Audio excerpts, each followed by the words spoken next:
इस तरह से मिक्स प्रोडक्ट बनता है। जी जी, इस तरह का मिक्स प्रोडक्ट होता है। हाँ, जिसमें कौन सी चीजें हैं? इसमें देखिए तो वो दाना है जी, दाना होगा, और वो खली होगी। ब्राउन रंग का ये काले अनुभव है कि ये हमेशा लाभकारी हमेशा से लाभकारी है। देखिए इसमें 2-3 तरह का, जी बताइए। अगर आप अनफेयर मीन्स नहीं करें, ये लाभकारी भी है, स्वास्थ्य आपके लिए स्वास्थ्य वर्धक भी है, और एक इंगेजमेंट भी इससे मिलता है। लेकिन इसमें 2 बातों का ख्याल अगर रखेंगे तो आपके डेयरी के दूध का डिमांड बढ़ेगा।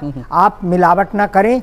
नमस्कार दोस्तों, मैं प्रिंस और आप देख रहे हैं नई कृषि दर्पण यूट्यूब चैनल। तो दोस्तों आज मैं पहुंच चुका हूं बिहार की राजधानी पटना में, जहां आप इस डेयरी फार्म को देख रहे हैं, जहां की 75 से अधिक गाय हैं। और ये डेयरी फार्म को आज लगभग 8 साल हो चुका है, देख सकते हैं। आज से 2 साल पहले जब मैंने वीडियो किया था तो ये डेयरी फार्म कहीं और था, लेकिन आज आप देख सकते हैं काफ़ी अच्छा खासा शेड में ये डेयरी फार्म चल रहा है। तो आज के वीडियो में हम सीखने वाले हैं कि कैसे मैनेज किया जाता है इसको, और कैसे रख रखाव किया जाता है, दूध कितना होता है, दूध की कहाँ बेचते हैं, कैसे बेचते हैं और किस रेट में बेचते हैं। अगर आज के युवा साथी इस डेयरी फार्म को करना चाहते हैं तो क्या वास्तव में इस डेयरी फार्म के लाइन में मुनाफा है कि नहीं है, हम हर एक चीज़ इस वीडियो में सीखने वाले, इस छोटे से वीडियो में सीखने वाले हैं। तो मैं चाहूँगा कि वीडियो को आप कंप्लीट देखें, जानकारी अच्छी लगे तो एक लाइक जरूर कर दें, और अभी तक आप हमारे चैनल पर नए हैं तो प्लीज़ सब्सक्राइब भी कर ले, ताकि जब भी इस तरह का मैं वीडियो बनाऊँ तो आपको अपडेट से मिलता रहे। आप देख सकते हैं कि इनके डेयरी फार्म में लगभग 40% गाय जो उनको खुद का तैयार किया हुआ है। इधर बछिया भी देख सकते हैं, काफ़ी शानदार नस्ल में बछिया सभी है। तो अच्छे सीमन का प्रयोग करेंगे तो वाकई जो वास्तविकता है कि आपको अच्छी बछिया ही मिलेंगी। तो इस तरीके से देख सकते हैं डेयरी फार्म को संचालित किया। तो चलिए इस डेयरी फार्म के पूरे इतिहास, पूरे भूगोल को और हर एक बिंदुओं को इसमें हम सीखने वाले हैं। नमस्कार सर, सबसे पहले तो आपका हमारे चैनल पर स्वागत है। आप अपने बारे में थोड़ा सा हमारे दर्शकों को जरूर बताएंगे सर। जी धन्यवाद कृषि दर्शन को जी, कृषि दर्शन के पूरे फैमिली को मेरे तरफ से बहुत बहुत धन्यवाद एवं आभार। अपने बारे में बता देंगे सर। मैं श्याम सुंदर प्रसाद जी, मैं सेवानिवृत्त प्रधानाध्यापक हूँ। जी जी जी, +2 हाई स्कूल खंगर साहिब तारापुर से मैं रिटायर्ड हूँ। तो ये जी जी, तो डेयरी के क्षेत्र में मतलब आपको कैसे आना हो गया, कब से आना हो गया सर? मेरा मकसद नहीं था कि मैं डेयरी स्टार्ट करूँ। जी जी, लेकिन मेरे बड़े लड़के विनय कृष्ण जी जी, जो अभी फिलहाल हस्बैंड वाइफ दोनों सरकारी जॉब में हैं, बहु पेशकार हैं और वो पोस्टल डिपार्टमेंट में अकाउंट पदाधिकारी हैं। जी जी, तो उन्होंने जिद किया कि ये गाय दूध खाने के लिए लानी है। जी जी जी, तो यहीं से शुरुआत हुई। अच्छा अच्छा, वो डेयरी की वहीं शुरुआत हो गई। हाँ, कितने साल पहले? अक्टूबर 2017 से एक गाय आई थी। एक गाय आई थी लाल रंग की जी, और वो खाने के लिए लाए थे। हाँ हाँ, तो कुछ हमारे रेंडर थे, वो उसका दूध लेने लगे। जी जी, तो हमारे पड़ोसी में कुछ लोग थे जो कहें मुझे भी दूध चाहिए। अच्छा जी, तो यहीं से डेयरी का रूप ये लेता है। जी जी, और ये बाद में चलकर हाँ हाँ, इसका नामाकरण हुआ और पंजीयन भी हुआ। अच्छा, ये मेरे डेयरी का नाम है कृष्णा डेयरी। अच्छा, कृष्णा डेयरी। तो ये कहाँ पे है सर? ये लोकेटेड है सोनाली पेट्रोल पंप के पश्चिम, अच्छा अच्छा, SBI बैंक के बाजू में। अच्छा अच्छा। तो सर जैसे डेयरी आपका, तो आप शिक्षक रह चुके थे, डेयरी आपने किया, तो इसका अनुभव तो आपको खासा होगा नहीं? शुरुआती के दिन में काफी परेशानी? नहीं, मैं बचपन से ही शिक्षा से जुड़ा रहा। हाँ हाँ, जब मैट्रिक में था तब भी हॉस्टल में रहता था। जी जी, बाद में हमेशा बाहर रहे। लेकिन थोड़ा बहुत किसानी क्षेत्र से आते हैं। जी जी, और मैं गांव से बिलोंग करता था, तो वहाँ पर हमारे जो पिता जो सेवानिवृत्त कानूनगो, जी जी, वे गाय रखते थे। अच्छा जी, तो थोड़ा अनुभव था। अच्छा अच्छा, थोड़ा सा चारा उरा का। जी जी, और जब मैं बड़ा हुआ तो मेरे एक चाचा एजुकेशन डिपार्टमेंट में, जी जी, ट्रेनिंग कॉलेज के प्रिंसिपल थे, बाद में वो DO तक बने। अच्छा जी जी जी, तो वो गाय हमेशा रखते थे जी, तो कुछ अनुभव वहाँ से हुआ। वहीं से हुआ। और जब मैं बिहार शरीफ में मेरी उसके बाजू में पोस्टिंग हुई, जी जी, तो वहाँ भी मैं बच्चों के लिए एक गाय रखता था। अच्छा जी, तो थोड़ा अनुभव था, इसीलिए अच्छा। बेटा प्रेरित किया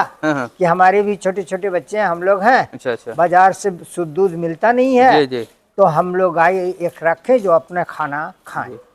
लेकिन जब वो प्रेशर बनाए कि हमें भी दूध चाहिए, तो दूसरी गाय आई और वहां से डेयरी का रूप लिया। चूंकि पहला स्टाफ हमें एक राइज करके मिले। अच्छा अच्छा, बाद में जब ये डेयरी बड़ा हो गया तो हम IOC कॉलोनी में इसको शिफ्ट किया। और मेरे जो छोटे लड़के जिनका रवि कृष्णा है नाम है, वो इसको अच्छा, इसके लिए करनाल गए, ट्रेनिंग किए। और फिर आए तो उन्होंने देख रेख अपने स्तर से शुरू किया। तो ये मेरे तीसरे लड़के हुए। अच्छा। मेरे एक और लड़के हैं जी, वे IITian है। हाँ, वे अभी हस्बैंड वाइफ दोनों विदेश में हैं। जी जी। तो उन्होंने भी प्रेरित किया कि पिताजी बैठे रहेंगे तो क्या होगा, इसमें आपकी एक्टिविटी बनी रहेगी, आपका स्वास्थ्य भी मेंटेन रहेगा और शुद्ध दूध मिलेगा भी। तो इससे जी जी, तो इससे फार्म का जो एरिया है सर कितना में होगा ये अभी जो इस एरिया में हम लोग खड़े हैं? ऐसे इसको होना चाहिए कम से कम 1-2 बीघा एरिया, लेकिन शहर के क्षेत्र है तो ये ऐसे हम इसको यूज कर रहे हैं 9.5 कट्ठा।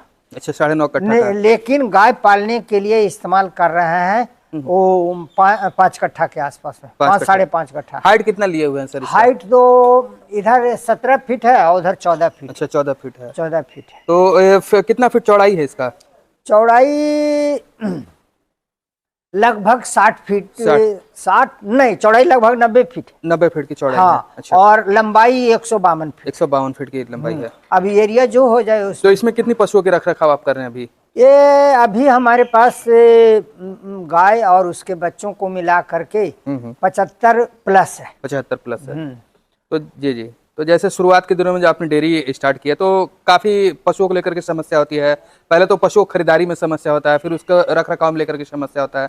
तो किस किस प्रकार की समस्या को आपको झेलना पड़ा था? देखिए, गाय में सबसे ज्यादा प्रॉब्लम होता है थनैला का। जी। तो उसके लिए है कि समय समय पर कीटनाशक दवाओं का छिड़काव करें। जी जी। उसमें खास करके जैसे ब्लीचिंग पाउडर हुआ, फिनाइल हुआ या कुछ स्प्रे हुआ जो दीवारों में करना पड़ता है। जी जी। और गाय का मेंटेनेंस करना पड़ता है, उसको एंटीबैक्टीरियल डोज भी टाइम टू टाइम देना पड़ता है। अच्छा जी। और मैं तो अब इसको फैमिली मानता हूँ। अच्छा। मेरी गायें मैं उसे भले खिलाता नहीं हूँ, मुझे खिलाने के लिए 4 स्टाफ है। तो सर आपके पास टोटल 75 गाय है, तो 75 गाय में कितना दूध का प्रोडक्शन हो रहा है आपके पास? लगभग 300-350 लीटर हो जाता है। अच्छा। और मेरे जी, गाय मिल्किंग वाली कितनी है? मिल्किंग वाली गाय है 32 गाय। 32 गाय है। और उसमें बच्चे कितने हैं? उसमें कुछ गाय जो है अभी दूध नहीं दे रही है, बच्चा देने वाली है। करीब 10 गाय वैसी है और बाकी बाछियां हैं। अच्छा अच्छा। जो पाल रखे हैं, कुछ बाछा भी बछड़े भी हैं। अच्छा। तो जैसे डेयरी में रोग ना आए तो उनके रोकथाम के लिए आप क्या क्या करते हैं? क्या देखिए, वो सहज तरीका है। और जो गाय जिस नाले से उसका पेशाब पैखाना बाहर होता है उसमें फिनाइल टाइम टू टाइम देते हैं और आजू बाजू में ब्लीचिंग पाउडर का छिड़काव करते हैं और कभी कभी कीटनाशक दवा का एक्सप्रे भी करवाते हैं। अच्छा अच्छा। और उसके बाद जैसे मान के चलिए थनैला आपके पास आ गया तो उसका फिर कैसे उपचार करते हैं? क्या डॉक्टर बुलाते हैं? ये तो आपने सही क्वेश्चन किया जी। थनैला गाय डेयरी का सबसे बड़ा दुश्मन है। अच्छा सर। और वो होता है जी इन्फेक्शन से। अच्छा। बाट से कीटाणु थन में चला जाता है और थन सूजना, फिर बाट को मर जाना, ये कहते हैं। इन द लॉन्ग टाइम उस बाट से फिर दूध नहीं आता है। अच्छा। लेकिन मैं इस पर काफी रिसर्च किया हूँ और मेरे यहाँ इतनी गायों में से किसी भी गाय का थनैला के कारण बाट नहीं मरा है। अच्छा। मैं उसका जब मुझे पता चलता है तो उसी समय उसका ट्रीटमेंट करते हैं। अच्छा। एंटीबैक्टीरियल दवा बाट में डलवाते हैं और 2-3 दवाएं जिसमें एंटीबायोटिक, दर्द की दवा और इन्फेक्शन दूर करने वाली दवा को इंजेक्ट करते हैं। अच्छा। और मैं 2 से 3 दिन में फिर गाय मेरी नॉर्मल हो जाती है। अच्छा। 2 से 3 दिन में दूध पर आ जाती है? दूध पर आ जाती है। बहुत सारे किसानों से हमने सुना है कि जैसे दूध पर एंटीबायोटिक आपने दिया तो आपकी गाय जो है दूध पर नहीं आती है, तो क्या आपकी गाय फिर दूध पर वापस आ जाती है? एकदम वापस आ जाती है, पूर्णतः वापस आती है जी। और बाट में कोई प्रॉब्लम नहीं रहता। हाँ, लापरवाही अगर की जाए जी जी, जैसे 1-2 दिन बीत गया तो फिर ये थोड़ा गंभीर हो जाता है। अच्छा। या उसकी स्थिति, ऐसी स्थिति में या तो दूध कम हो जाएगा या ज्यादा लापरवाही हुई तो वह बाट मरने का डर रहता है। अच्छा। उससे दूध आना बंद हो जाएगा जी। इसलिए मैं इस पर काफी सावधानी बरतता हूँ। अच्छा। और टाइम टू टाइम मैं एक बात और कह देना चाहता हूँ, हमारे यहाँ प्रतिदिन एक बहुत अच्छे डॉक्टर आते हैं। अच्छा। जो पहले वेटनरी डॉक्टर थे, बाद में उन्होंने प्रमोशन पाते हुए रीजनल डायरेक्टर से रिटायर्ड हैं। वे प्रतिदिन आते हैं और वो प्रॉपर गाय की देखभाल करते हैं। अच्छा। और जो मुझे सलाह देते हैं उसके अनुसार उसका ट्रीटमेंट भी हम करवाते हैं। तो जैसे फार्म में FMD आना और भी बहुत सारे जो होते हैं उनका टीकाकरण आप करवाते हैं क्या? एकदम समय समय पर कराता हूँ। साल में कितने दिनों पर टीकाकरण? ये साल में कई तरह के टीकाकरण होता है जी। तो मैं गवर्नमेंट हॉस्पिटल गुलजार बाग से जुड़ा हुआ हूँ। वहाँ के डॉक्टर का विजिट होता है, वहाँ का कंपाउंडर आकर जैसे ही बिहार सरकार द्वारा वैक्सीनेशन का कार्यक्रम चलता है वो लोग सबसे पहले मेरे यहाँ आते हैं, वैक्सीनेट करते हैं किसी भी प्रकार का। कितने बार? वो 2-3 तरह का वैक्सीनेशन होता है, इसलिए साल में समझिए 2-3 बार हो ही जाता है।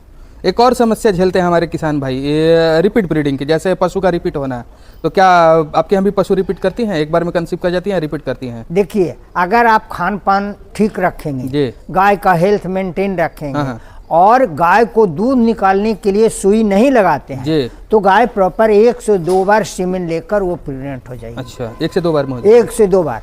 लेकिन अगर दूध निकालने के पर्पज से कोई जो पूर्णतः बैंड है, फिर भी डेयरी में बहुत सारे जो दूध पालक है, पशु पालक है, वो दूध निकालने के लिए गाय को इंजेक्ट करते हैं। अच्छा। वो दूध खाने वाले के लिए भी और गाय के लिए भी बहुत हार्मफुल होता है। अच्छा।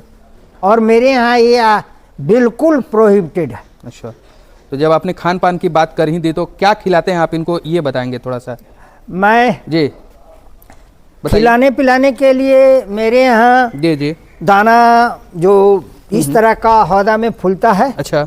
इसमें कई प्रकार के हैं, जैसे ब्राउन है, खल्ली है, एक दीवाना सुधा दाना है जिसको हम कहते हैं, वो है। जी। ये सब इसमें फूलता है। 12 घंटे। तो उसको तैयार कर लेते हैं पहले ही, क्या करते हैं? हाँ, उसको करीब 15 दिन के लिए तैयार करते हैं। अच्छा, वो इस तरह से मिक्स प्रोडक्ट बनता है। जी। इस तरह का मिक्स प्रोडक्ट होता है। हाँ।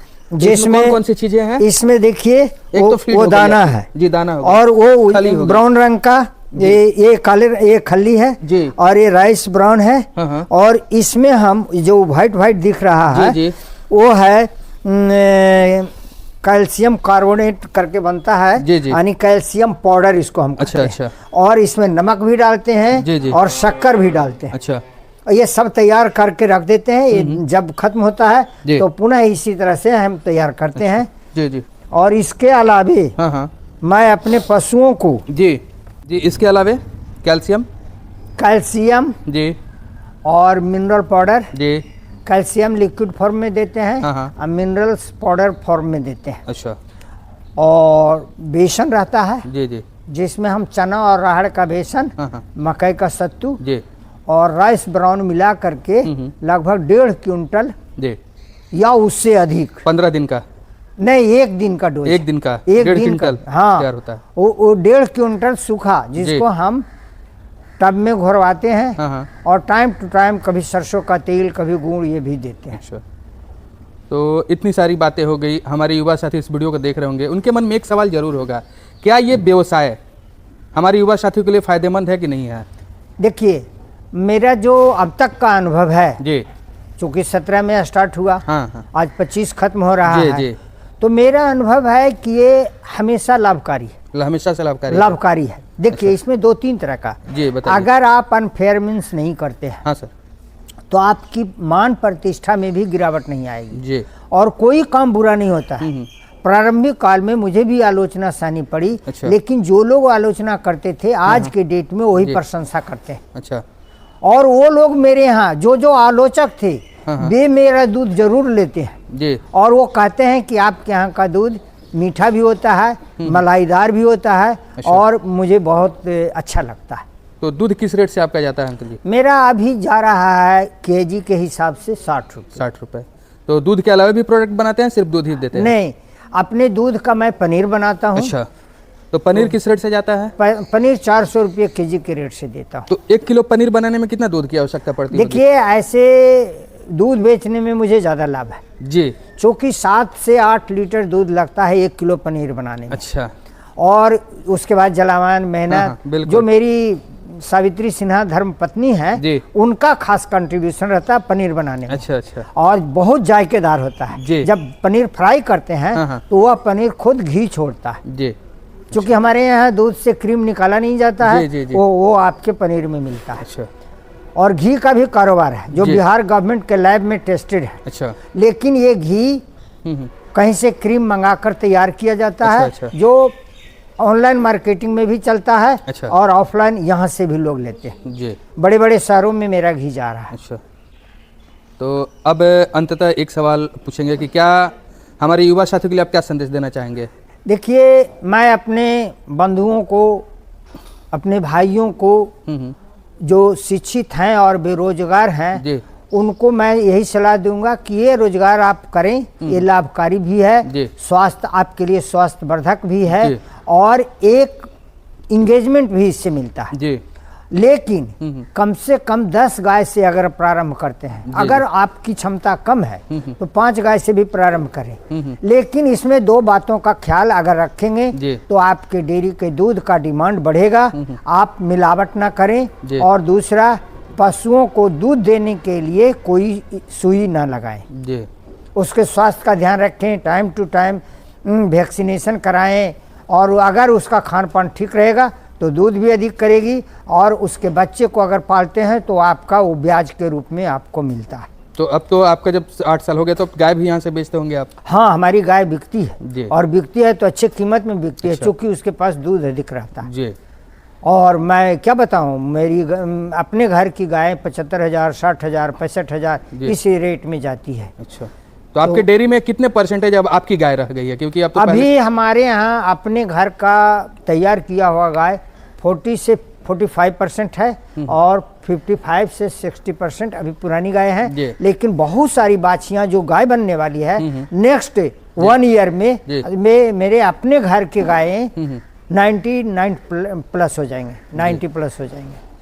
चलिए, बहुत अच्छी आपने जानकारी दी हमारे दर्शकों के लिए, हमारे युवा साथी के लिए, इसके लिए बहुत बहुत धन्यवाद। और मैं अंततः आपको धन्यवाद देते हुए मैं ये कहना चाहता हूँ कि मेरे घर के सारे मेंबर, चाहे मेरी पत्नी हो, मेरे तीनों लड़के, एक IITN है, एक पोस्टल डिपार्टमेंट में अकाउंट में है, मेरी बहुएं हैं, एक IT सेक्टर में वो विदेश में हैं, और ये बीच बड़ी वाली बहू पेशकार हैं, और छोटे वाले जो जिनके नाम से डेयरी है कृष्णा डेयरी, जिनका नाम रवि कृष्णा है, ये इसमें अपना कंट्रीब्यूशन काफ़ी करते हैं और सारे फैमिली के मेंबर मुझे प्रोत्साहित करते हैं, और उनकी प्रेरणाओं से ही मैं आज इस तरह से पूर्ण स्वस्थ हूँ, जबकि मेरी आयु 70 प्लस है जी। मैं अपने कृषि दर्शन को बहुत बहुत धन्यवाद, और मैं अपने श्रोताओं को जो मुझे देख रहे हैं उनको मैं तहे दिल से धन्यवाद ज्ञापित करता हूँ। धन्यवाद।